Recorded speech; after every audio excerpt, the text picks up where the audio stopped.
এই জেনপাস ইউসি 2025 অ্যাসপিরেন্ট তোমাদের choice filling almost done আশা করছি, এবং আগামীকাল অর্থাৎ 18 তারিখে তোমাদের চয়েস লকিং এর অপশনস আছে। তো তোমরা যে যার নিজের চয়েস যা যা ফিল করেছো সেগুলোকে একবার লক করে দেবে, চেক করে নেবে। তার আগে একবার দেখবে যেখানে চয়েস ফিলিং অপশন ছিল তার ঠিক নিচটাতে ভিউ ফিল্ড চয়েস বলে একটা অপশনস পাবে, ওখানে ক্লিক করবে। ক্লিক করে একবার দেখে নেবে চয়েসগুলো তুমি যে অ্যাকর্ডিং চেয়েছিলে সেই অ্যাকর্ডিং রয়েছে কিনা। যদি দেখো হ্যাঁ আছে, তাহলে দেখবে সাইডে চয়েস লকিং এর অপশনস পাবে, সেখান থেকে গিয়ে চয়েসটাকে লক করে দেবে। বোধহয় আরেকবার পাসওয়ার্ড ইনপুট করতে হবে, করে পরে লক করে দেবে। ওকে, তাহলে তোমার কিন্তু চয়েস লক হয়ে যাবে।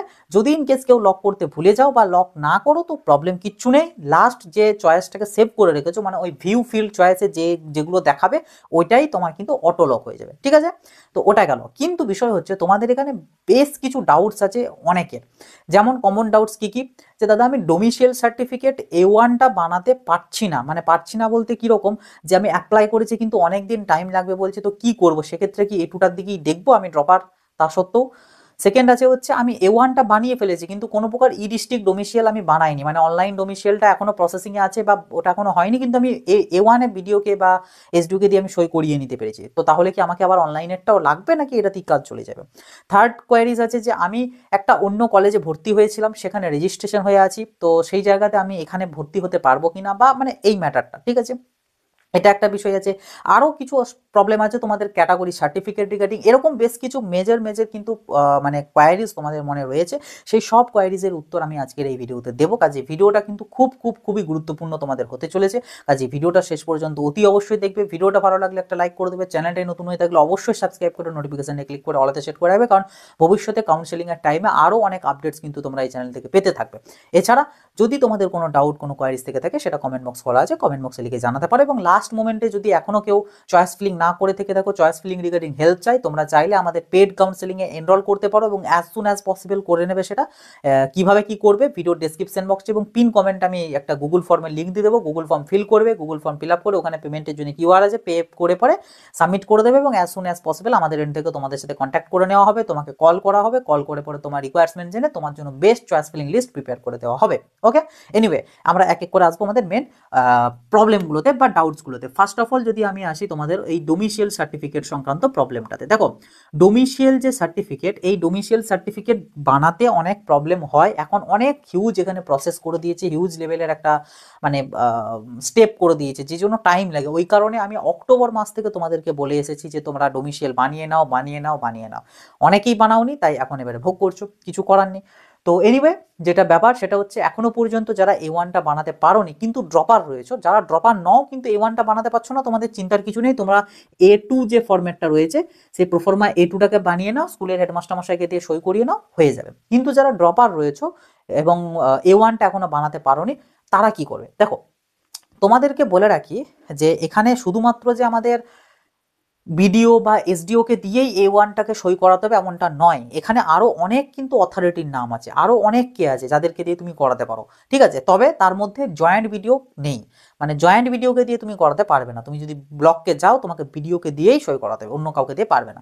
কিন্তু এগুলো ছাড়া আরও অনেক অন্য অথরিটি আছে। তুমি যেহেতু A1টা বানাতে পারছো না বিডিও বা এসডিও থ্রু, তখন তুমি অন্য অথরিটিকে দিয়ে ট্রাই করো। অন্য অথরিটি বলতে কি কি আছে আমি লিস্ট স্ক্রিনেতেও দিয়ে দিচ্ছি, তাছাড়া আমি মুখেও বলে দিচ্ছি। যেমন তুমি পাবে ডিস্ট্রিক্ট ম্যাজিস্ট্রেট ডিএম, তাকে দিয়ে করাতে পারো। এডিএম মানে অ্যাডিশনাল ডিস্ট্রিক্ট ম্যাজিস্ট্রেট, তাকে দিয়ে করাতে পারো। ডেপুটি ম্যাজিস্ট্রেট, ডেপুটি কালেক্টর, এনাদেরকে দিয়েও করাতে পারো। এনারাও যদি কোনো প্রবলেম ক্রিয়েট করে, কোনোভাবে কোনো না করে, কি আছে তুমি এসপিকে দিয়ে করাতে পারো, সুপ্রিটেন্ডেন্ট অফ পুলিশ, অথবা অ্যাডিশনাল সুপ্রিটেন্ডেন্ট অফ পুলিশ যিনি আছেন তাকে দিয়েও তুমি করাতে পারো। এছাড়া সাব ডিভিশনাল পুলিশ অফিসার যিনি থাকেন ওনাকে দিয়েও করাতে পারো, বা ডেপুটি সুপ্রিটেন্ডেন্ট অফ পুলিশকে দিয়েও করাতে পারো। মানে পুলিশ স্টেশনের এই সমস্ত অথরিটিকে দিয়েও তুমি কিন্তু করাতে পারবে। ঠিক আছে, এবং এক্ষেত্রে ধরো একটা অনেক সময় পলিটিক্যাল কোনো থ্রুতেও তুমি পুলিশের কোনো অথরিটিকে দিয়ে করাতে পারলেও পারতে পারো, এগুলো ডিপেন্ড করে, বাট এমনিতেও তুমি চাইলে করতে পারো। এগুলো ছাড়া তুমি কমিশনারকে দিয়ে করাতে পারো, additional commissioner, joint commissioner, deputy commissioner, assistant commissioner of police, এনাদেরকে দিয়েও করাতে পারো। এছাড়া তুমি কোর্টের কাদেরকে দিয়ে, judicial magistrate of any rank or position of in the concern district or metropolitan যে লোকালিটি অর মানে যে কোর্টগুলো রয়েছে ডিস্ট্রিক্টের, তো সেখানকার জুডিশিয়ারি ম্যাজিস্ট্রেটকে দিয়ে কিন্তু তুমি করাতে পারো, কোনো অসুবিধা নেই। হ্যাঁ, সেক্ষেত্রে তারা কিন্তু একটা চার্জ নিতে পারে, পয়সা নিতে পারে, অ্যামাউন্ট নিতে পারে, কিন্তু সেটা নিলেও তুমি তো পেয়ে যাবে সার্টিফিকেট। ওকে, তো ওনাদেরকে দিয়ে করতে পারো, বা তুমি অনারেবল ক্যালকাটা হাইকোর্ট অথবা সুপ্রিম কোর্ট ওনাদেরকে দিয়েও করাতে পারো। ঠিক আছে, মানে ওনাদের কোনো অথরিটি কোনো জুডিশিয়াল ম্যাজিস্ট্রেটকে দিয়েও করাতে পারো। এছাড়া কর্পোরেশন এরিয়াতে যারা থাকো, কর্পোরেশন এরিয়ার ক্ষেত্রে commissioner, additional commissioner, joint commissioner, assistant commissioner এনাদেরকে দিয়ে করাতে পারো। তো এরকম কিন্তু বহু অপশনস তোমাদের কাছে রয়েছে যেগুলোকে দিয়ে তোমরা করাতে পারো। কলকাতার ক্ষেত্রে আরও একটা রয়েছে কালেক্টর অফ কলকাতা, তো ওনাকে দিয়েও করাতে পারো, located at 11 NS road Kolkata 7,01,000। তো এনার এই একটা অথরিটির নামও মেনশন রয়েছে, এনাকে দিয়েও করাতে পারো। যাই হোক, লিস্টও তোমরা দেখতে পাচ্ছ, এখানে এতগুলো অপশনস আছে। বিডিও এসডিওকে না পেলে এনাদের মধ্যে থেকে যে কোনো কাউকে দিয়ে তুমি যদি করাও হয়ে যাবে, তোমার অসুবিধা নেই।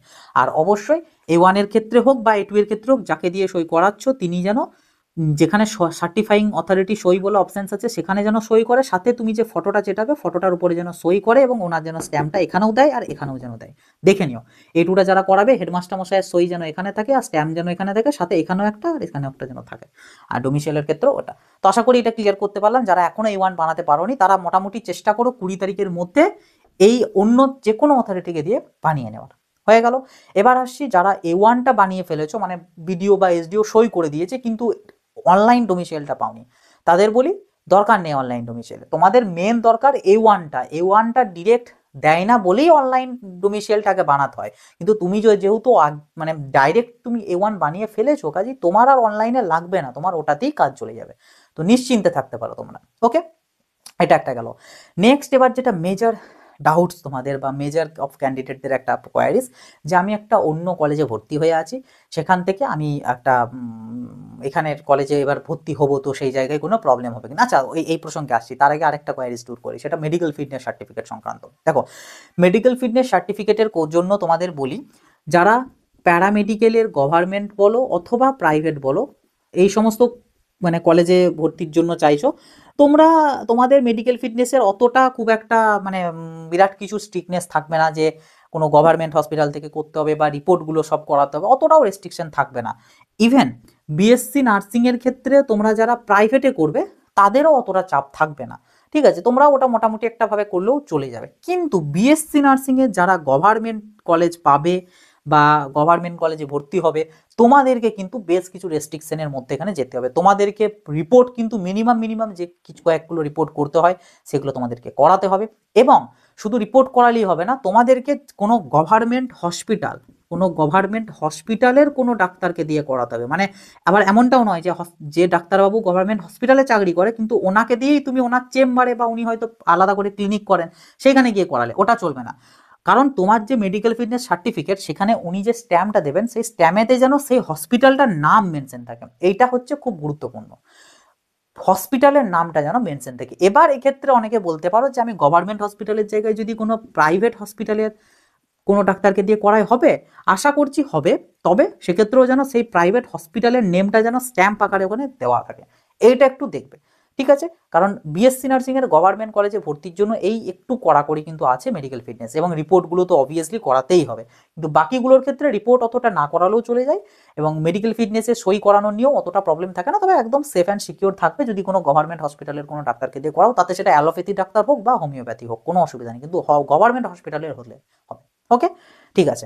এবার আসবো হচ্ছে তোমাদের ওই মানে কলেজ ভর্তি, কলেজ ব্যাপারটা নিয়ে। দেখো, প্রথম যেটা জিনিস, তোমরা যারা 2025-এ এইচএস পাস আউট হয়েছো, তারাও হতে পারো ডাব্লিউবি ক্যাপের থেকে হয়তো তোমরা কোনো একটা কলেজে ভর্তি হয়েছো, হতে পারে, অথবা 2025-এর নও অন্য কোনো বছরের, এবং সেম তোমরা ডাব্লিউবি ক্যাপের থ্রু হোক বা হয়তো এমনি নর্মালি, ডাব্লিউবি ক্যাপটা তো আগের বছর থেকে হয়েছে, তো তার আগে এমনি নর্মালি তুমি কোনোভাবে কলেজে ভর্তি হয়েছে। এইখানে হচ্ছে মেন বিষয়। দেখো, তুমি যে কলেজে ভর্তি হবে, সেটা প্যারামেডিক্যাল হোক বা নার্সিং হোক, যে কলেজে ভর্তি হবে, আমি ধরলাম XYZ একটা কলেজ, যে কলেজটাতে তুমি ভর্তি হবে, এই কলেজ অথরিটি কিন্তু তোমার সম্পর্কে এই বিষয়টা জানতে পারবে না যে তুমি এর আগে কোনো কলেজে পড়তে কিনা, কোনো কলেজের রেজিস্ট্রেশন আছে কিনা, এগুলো কিন্তু ওনারা জানবে না। তুমি যতক্ষণ না ওনাদেরকে বলবে ততক্ষণ ওনারা জানবেন না এই জিনিসটা। কাজেই তোমার এখানে মেন কাজ হচ্ছে, কোনোভাবেই তোমাকে এখানে জানানো চলবে না এই কলেজ অথরিটিকে যে তুমি অলরেডি কোনো কলেজে অ্যাডমিটেড রয়েছো বা রেজিস্ট্রেশন করিয়েছিলে, এই জিনিসটা বলা চলবে না। এবং এর পাশাপাশি তোমরা যারা ধরো 2025-এর এইচএস পাস আউট নও, এর আগের অন্য কোনো বছর, মানে 1 বছর 2 বছর 3 বছর ড্রপ রয়েছে, তোমরাও এখানে তোমাদের ড্রপের ব্যাপারটাও কিন্তু এখানে হাইলাইট করবে না। মানে যে স্যার আমার তো ড্রপ রয়েছে, আমার কি কোনো গ্যাপ সার্টিফিকেট লাগবে বা এরকম কিছু লাগবে, তুমি হয়তো যে এই কলেজে গিয়ে বললে, এগুলোই তোমার জন্য কিন্তু বিপদ রেখে আনতে পারে। তুমি যখন কলেজে যাবে কিচ্ছু তুমি বলবে না, কলেজ কর্তৃপক্ষ তোমাকে যে যে কোশ্চেন্স করবে, যে যে ডকুমেন্ট চাইবে, তুমি শুধু সুরসুর করে সেই ডকুমেন্টসগুলি দিতে থাকবে। এর বাইরে এক্সট্রা অর্ডিনারি কোনো কিচ্ছু তুমি পাকামোগিরি করতে কিন্তু যাবে না। করতে গেলেই কিন্তু তার ফল কিন্তু তোমাকেই ভোগ করতে হবে। তো ওই জন্য একদমই প্রথমত বলবে না।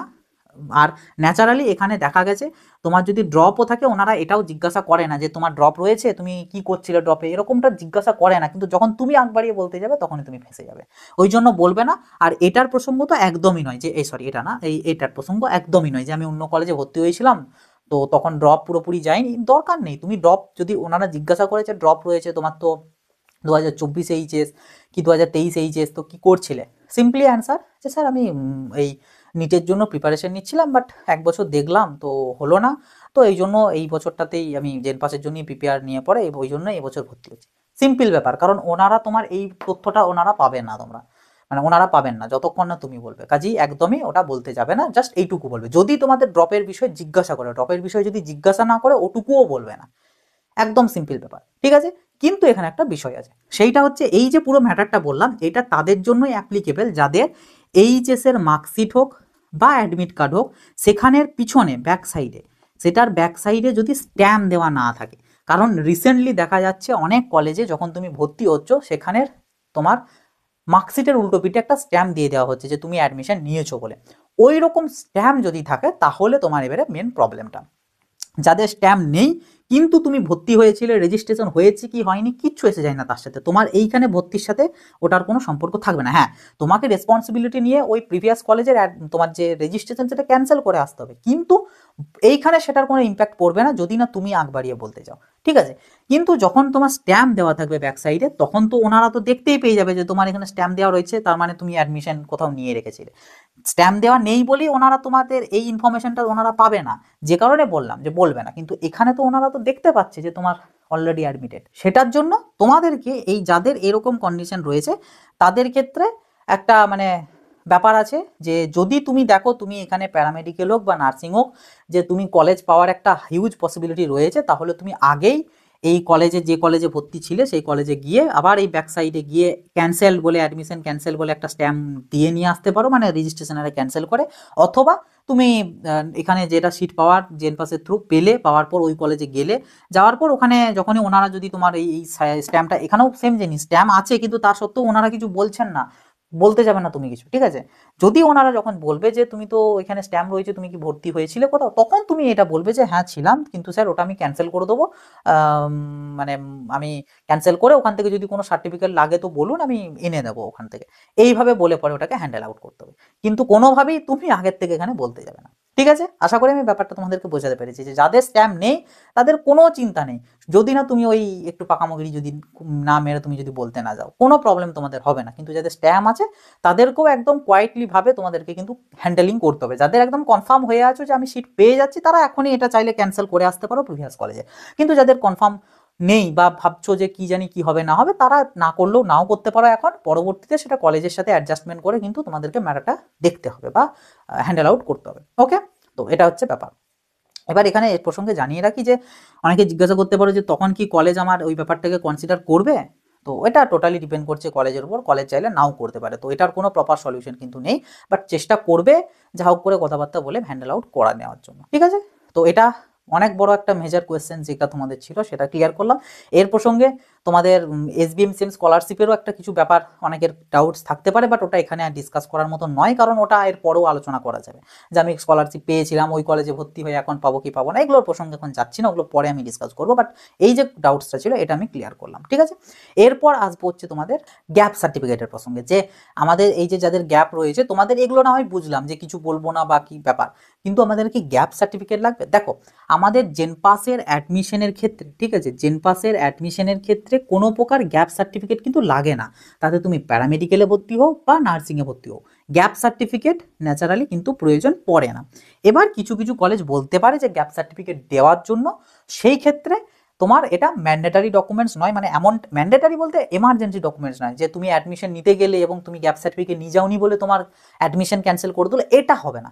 এই প্রসঙ্গটা হতে পারে, এই যে স্ট্যাম্প মারা বা এগুলোর ক্ষেত্রে ওই ব্যাপারটা যেটা বললাম, কিন্তু গ্যাপ সার্টিফিকেটের জন্য তোমার কোনো প্রবলেম এটা তোমার হবে না। তুমি ওটা যদি কোনো কলেজ চাই, এটারও কিন্তু সেম ব্যাপার, তুমি কিন্তু কিছু বলতে যাবে না একবারই যে গ্যাপ সার্টিফিকেট লাগবে কিনা স্যার, আমার তো 1 বছর 2 বছর ড্রপ আছে, তো কি দরকার হবে, বলবে না। যদি ওনারা তোমাকে বলে গ্যাপ সার্টিফিকেটের জন্য, তখন তুমি কথাটা তুলবে এবং বলবে যে ঠিক আছে স্যার, আমি তাহলে গ্যাপ সার্টিফিকেট তো বানানো হয়নি, কারণ দেখছিলাম বা শুনছিলাম কি যে গ্যাপ সার্টিফিকেট লাগে না, তো সে কারণে বানাইনি স্যার, কিছুদিনের মধ্যে 2-1 দিনের মধ্যে বানিয়ে আমি স্যার দিয়ে যাব, বলবে। দেখবে এটাতে ওনারা কনসিডার করে নেবে, কারণ গ্যাপ সার্টিফিকেটে এইরকম ব্যাপার করে না, অত স্ট্রিকনেস থাকে না, এটা হয়ে যায়। আর এবার যদি বলো যে যদি প্রয়োজন পড়ে গ্যাপ সার্টিফিকেট বানানোর, বা কেউ যদি নিজের সেফটির জন্য গ্যাপ সার্টিফিকেট আগে থেকেই বানিয়ে রাখতে চাও, কি করবে সেটার জন্য সিম্পলি ব্যাপার, তুমি যে কোনো একটা লয়ার ধরবে, ঠিক আছে, কোনো কোর্টের লয়ার ধরবে, তোমাদের নিয়ারেস্ট ডিস্ট্রিক্ট কোর্টের কোনো লয়ার ধরে ওনাকে বলবে যে একটা গ্যাপ সার্টিফিকেট বানাতে হবে, তো উনি একটা গ্যাপ সার্টিফিকেট কিন্তু তোমার বানিয়ে দেবে, এবং গ্যাপ সার্টিফিকেটটা অবশ্যই কিন্তু তোমাদের 100 রুপিস একটা স্ট্যাম্প পেপারেতে বানাতে হবে, ঠিক আছে, 100 টাকার একটা কোটে স্ট্যাম্প পেপারে তোমাদেরকে বানাতে হবে। এর ফরম্যাট কোথায় পাবে, আমি এই ভিডিওর ডেসক্রিপশন বক্সে গ্যাপ সার্টিফিকেটের একটা ফরম্যাট দিয়ে দেবো, ওই ফরম্যাটটা প্রিন্ট করাতে হবে। কোথায় প্রিন্ট করতে হবে, এই স্ট্যাম্প পেপারটাতে, মানে জানো আর কি, বা ওগুলো লয়ারকে বললেই ওরা দেখবে করে দেবে। তুমি ওই আমি যেটা দিচ্ছি পিডিএফটা, ওটাকে এমনি A4 পেজেই তুমি ওটাকে প্রিন্ট আউট করবে, করে পরে লয়ারকে দেবে, তাহলেই উনি বুঝে যাবেন। এবং একটা 100 টাকা স্ট্যাম্প পেপার কিনবে, কিনে ওটা প্রিন্ট আউট করে লয়ারকে দেবেন, উনি ওটা কোর্ট থেকে বানিয়ে দেবে। এবার রিয়েজেন কি দেবে, দেখো রিয়েজেন এখানে 3টে রিয়েজেন তুমি দিতে পারো, তোমার এই 3টের বাইরেও যদি অন্য কোনো রিয়েজেন থেকে থাকে তা সত্ত্বেও তুমি সেই রিয়েজেন দেবে না, তুমি এগুলোই দেবে, এই 3টের মধ্যে যে কোনো একটা। কি কি, একটা রিয়েজেন হচ্ছে, সেটা হচ্ছে তোমার ফিনান্সিয়াল প্রবলেম, যে তুমি যে বছরে এইচএস পাস আউট হও, তোমার ফিনান্সিয়াল কন্ডিশন খুবই উইক ছিল, যে কারণে তুমি কোনো প্রকার ভর্তি হতে পারোনি। যদি এটা একটা পয়েন্ট দিতে পারো, বাট এটা অতটাও জাস্টিফাইড হবে না, বাট দিতে পারো। সেকেন্ড হচ্ছে তোমাদের, যে আমি কোনো মেডিকেল কোনো প্রবলেমে ছিলাম, মানে আমার কোনো একদম ফ্যামিলির কোনো মেডিকেল ইস্যুস ছিল হোক, বা নিজের কোনো মেডিকেল ইস্যুস ছিল হোক, মানে যেটা সত্যিকারের আর কি, যে হয়তো ছিল, যেগুলোর প্রুফও তোমার কাছে আছে, সেগুলোকেও শুধু অ্যাটাচ করে দিতে পারো, ঠিক আছে, এটা একটা রিজন দিতে পারো। 3 নম্বর রিজন, যেটা মেইনলি প্রত্যেককে দেওয়ার জন্য আর কি চাইবে বা করতে পারো, সেটা হচ্ছে কোনো এক্সামের প্রিপারেশন, যে আমি নিটের জন্য প্রিপারেশন নিচ্ছিলাম, বা আমি জেনপাসের জন্য প্রিপারেশন নিচ্ছিলাম, বা ডাব্লিউবিজেই, এমনটা নয় যে ডাব্লিউবিজের জন্য প্রিপারেশন নিচ্ছি বা জেনপাসের জন্য নিচ্ছিলাম বলা মানে একটা ছোট হয়ে গেল, এখানে একটু হাইফাই দেখাতে হবে, নিট যেই বলতে হবে, এমনটা নয়, জেনপাসটাও সমান গুরুত্বপূর্ণ। তো তুমি ওখানে জেনপাসও লিখতে পারো, কোনো প্রবলেম নেই।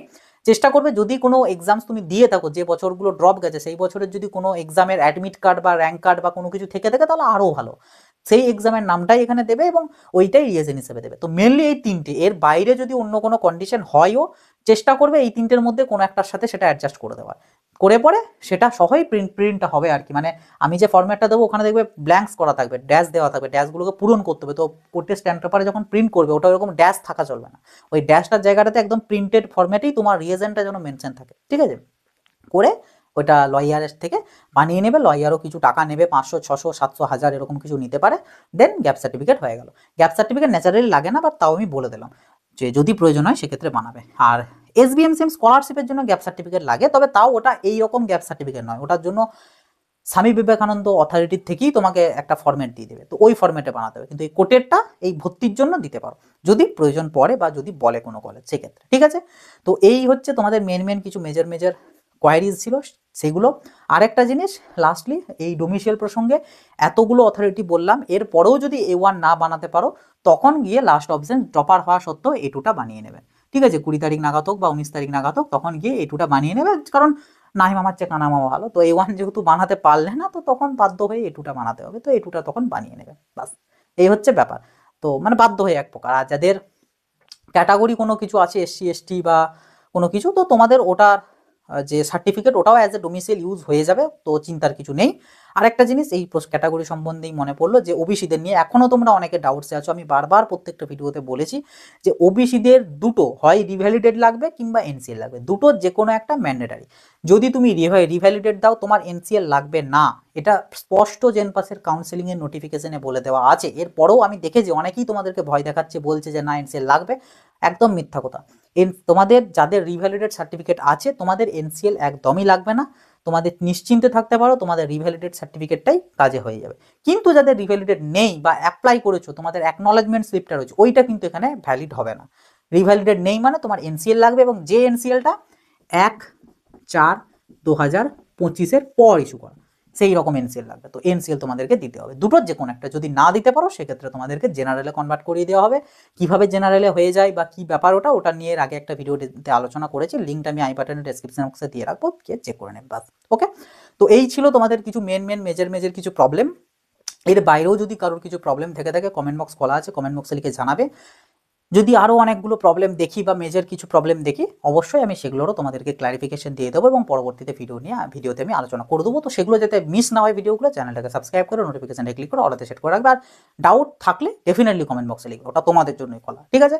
আর এই ভিডিওটা প্রত্যেকের সাথে শেয়ার করে দেবে যাতে প্রত্যেকের কাছে ইনফরমেশনটা পৌঁছাতে পারে। আর ভিডিওটা ভালো লাগলে একটা লাইক করে দেবে, বাস। তো চলো আসি, এবার দেখা হবে নতুন একটা ভিডিওতে। সকলে ভালো থাকবে, সুস্থ থাকবে।